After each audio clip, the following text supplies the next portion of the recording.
Trailer review అప్పుడు కూడా చెప్పాను నేను, నాకు చలో కానీ భీష్మ ఇష్టం బాగా. అంటే చలో చాలా ఇష్టం భీష్మ కంటే. మంచి లైన్ రాసుకుని ఒక కాలేజ్ అట్మాస్ఫియర్లో తీసుకున్న మంచి సబ్జెక్టు వెంకీ కుటుంబంలో. సో తను రాబిన్ హుడ్తో వచ్చాడు. భీష్మ కూడా బాగానే ఉంటుంది సినిమా, ఫన్ ఉంటుంది, ఎమోషన్ అది ఉంటుంది. అయితే డేవిడ్ వార్నర్ క్యామియో కానీ ట్రైలర్ కాస్త కొంతమంది నచ్చిందన్నారు, మనకు నచ్చలేదు. కానీ అయన్ బెసాద్ కాంట్రవర్సీ సినిమాలో మళ్ళీ వెంకట కిషోర్ ఇవన్నీ అంటే ఒక ఆర్ఫనేజ్లో పెరిగిన ఆర్ఫన్ దగ్గర నుంచి స్టార్ట్ అవుతుంది స్టోరీ.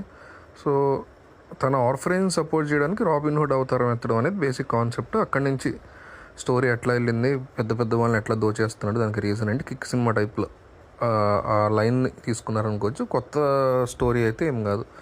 అయితే సెకండ్ హాఫ్లో 2/3 ఎపిసోడ్ ఒకటి వచ్చింది, అది చాలా బాగా వర్కౌట్ అయింది. వెన్నెల కిషోర్ సేవ్ చేశాడని చెప్పుకోవచ్చు సెకండ్ హాఫ్ వరకు. ఇక అది పక్కన పెట్టేస్తే మనకి ఏమాత్రం కూడా సినిమా ఇది ఈ 2/3 ఎపిసోడ్ వెన్నెల కిషోర్ ఎపిసోడ్ పక్కన పెట్టేస్తే సినిమా ఓవరాల్గా చూసుకుంటే అసలు మనకి ఎక్కడ ఇంట్రెస్ట్గా అనిపించదు.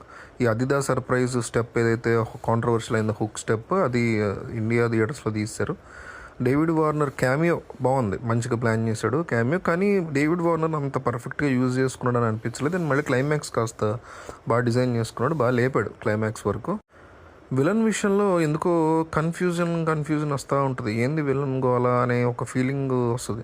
అంటే రెగ్యులర్ స్క్రిప్ట్స్ని కూడా తన రైటింగ్ స్కిల్స్తో ఎక్సలెంట్గా చూపించగల వెంకీ కుడుముల ఇక్కడ డెఫినెట్లీ ఫెయిల్ అయ్యాడు అని అనిపించింది. రాజేంద్ర ప్రసాద్, వెన్నెల కిషోర్ కాస్త ట్రై చేస్తారు లాగడానికి, అంతే తప్ప ఇక స్టోరీ కానీ ఇంకోటి కానీ అంటే ఎంత ఓల్డ్ స్టోరీ అయినా బాగా రాయగల వెంకీ కుడుములు ఇక్కడ స్టోరీ తన బిగ్గెస్ట్ నెగిటివ్గా ఎమోషన్ ఏమాత్రం వర్క్ అవ్వకుండా అండ్ ఇంకా లెంతీగా అనిపించేలాగా చేశాడు. శ్రీలీల చాలా ఎక్సలెంట్ పెర్ఫామ్ చేసిన డ్యాన్స్.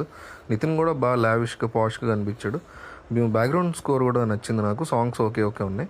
ఓవరాల్గా ఈ movie definitely not recommended and కమర్షియల్గా కూడా వర్కౌట్ అవుతుందని నేను అనుకోవట్లేదు మాత్రం. So I won't recommend this movie.